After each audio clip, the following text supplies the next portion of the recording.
আসসালামু আলাইকুম। আমরা এখন আছি বগুড়ার সারিয়াকান্দি উপজেলার কালীতলা ঘাটে।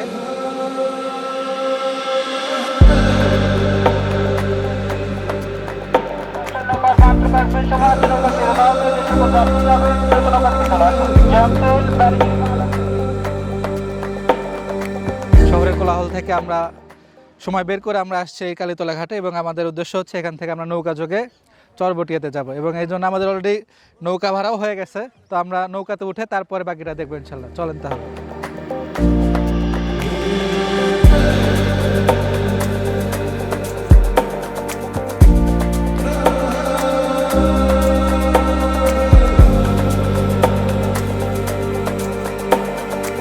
আমরা এখন আছি ঠিক যমুনা নদীর মাঝে এবং আমাদের চরটা আসলে খুব নিকটস্থ। আমরা যদি একটু দেখা যায় সামনে যে চরটা আমরা দেখতে পাচ্ছি, যেহেতু এখন শুকনা মৌসুম চলে এই জন্য আমাদের চরটা অনেক বেশি আগে আসছে।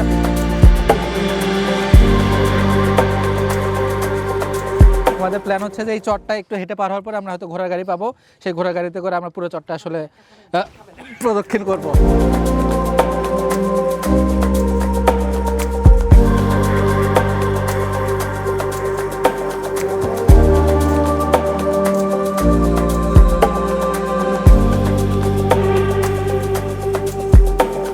আমরা এখন যেখানে দাঁড়াই আছি এটা মেইনলি যদি বলি শুকনা মৌসুম ছাড়া এটা পুরোটাই আসলে পানিতে থই থই থাকে আর কি, এবং এমনকি বর্ষার সময় দেখা যায় যে চরগুলো ডুবে যায়। কিন্তু এখন আমরা দেখতেছি যে এই চরে আসলে এখন ধানের চাষ হচ্ছে আর কি, এবং আমরা যদি একটু সামনে যাই আসলে সামনে গেলে দেখা যাবে যে আমাদের সামনে কিন্তু পানি আছে আবার।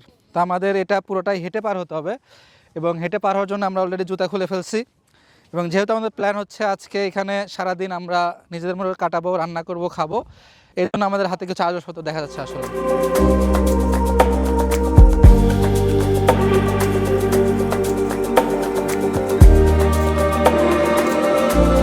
এখানে সে আমরা দেখতে পাচ্ছি নদীর আসলে চর জাগলেও তার ভিতরে নদীর একটু পানি প্রবাহিত হচ্ছে এবং পানিটা যদি আমরা একটু দেখি যে মানে নিচে দিয়ে কি যাচ্ছে সেটা আসলে দেখা যাচ্ছে এবং একদম মানে অনুভূতি অন্যরকম। এটা আমরা আসলে এখানে না আসলে এটার ফিলিংস আসলে বোঝানো যাবে না।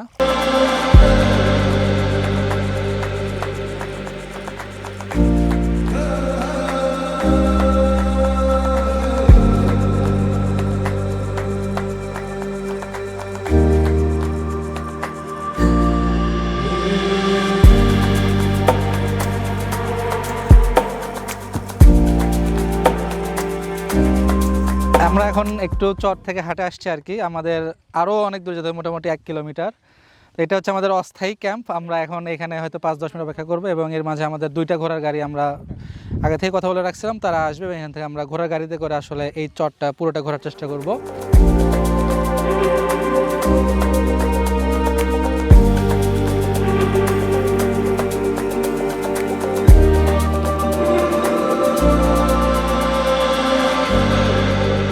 আমরা ইতিমধ্যে আসলে ঘোড়ার গাড়িতে উঠে গেছি এবং ঘোড়ার গাড়ি আমরা 2টা নিয়েছি এবং ঘোড়ার গাড়িতে আসলে ফিলিংসটা অন্যরকম। এবং যদিও ঘোড়া এখানে একটু কষ্ট হয়, তবে যখন এটা ভরা মৌসুম থাকে, ফসল থাকে, তখন আসলে আরও তারা বেশি ভার বহন করে অভ্যস্ত।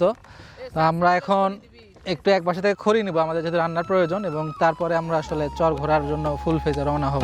ভালোবেসে ভুল করেছি জীবন দিয়ে তোরে,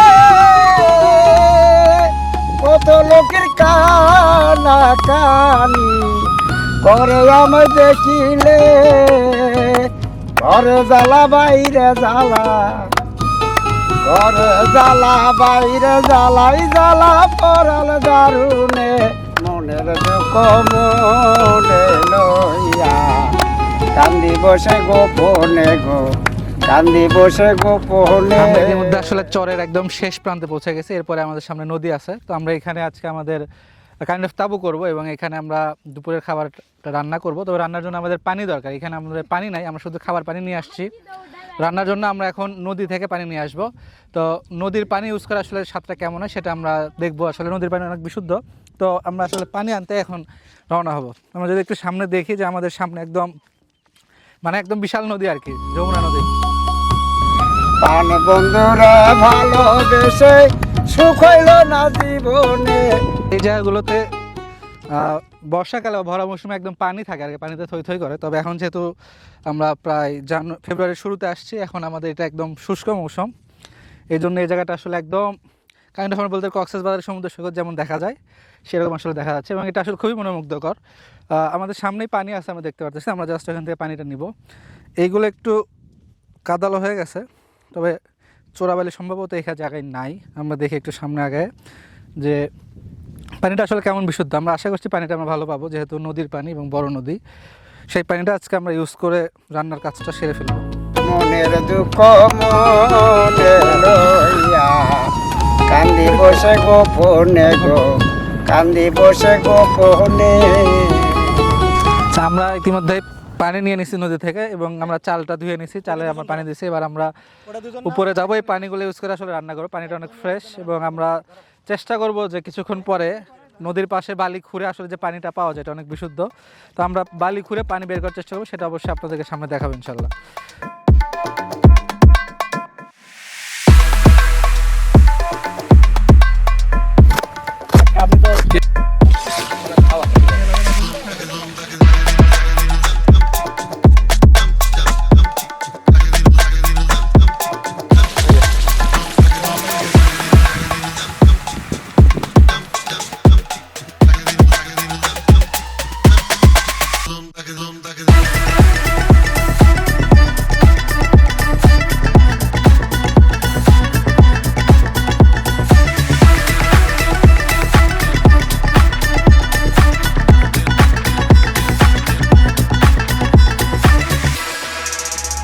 এইভাবে আর থাকতে চাই না, চাই না আমার এই জীবন, যার কারণে দিনে রাইতে করে শুধু জ্বালাতো।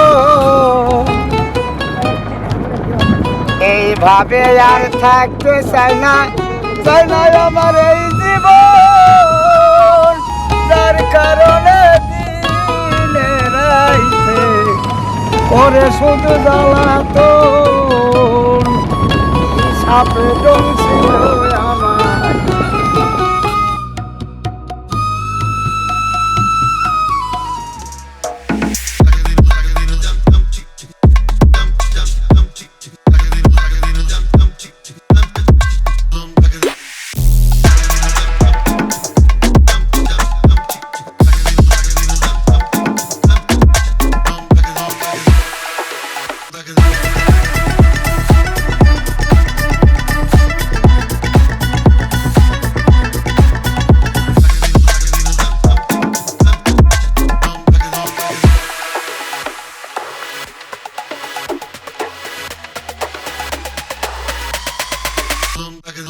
আমাদের সারিয়াকান্দি ট্যুর এখানেই শেষ হচ্ছে। আমরা সারাটা দিন চরে কাটাইলাম এবং আমরা এখন নৌকা যোগে জাস্ট চরবটিয়া থেকে আমরা কালীতলা ঘাটে আসছি এবং এখানে এরপর আমরা আবার বাইক যোগে বগুড়ায় ফিরে যাব এবং আশা করছি আমরা আবার পুনরায় ফিরে আসবো এই চরে। এবং আমাদের এখানে একটা লক্ষণীয় বিষয় ছিল যে আমরা যে প্লাস্টিকগুলো নিয়ে আসছিলাম সেই প্লাস্টিকগুলো আমরা আবার পুনরায় ব্যাক করছি। আমরা যদি দেখাই যে এই যে আমার পকেটে এখনও প্যাকেটটা আছে, তো আমরা যেখানেই যাই না কেন পরিবেশের সম্মানটা রক্ষা করার চেষ্টা করবো ইনশাল্লাহ। ঠিক আছে, দেখা হবে নেক্সট কোনো ভিডিওতে। আল্লাহ হাফেজ।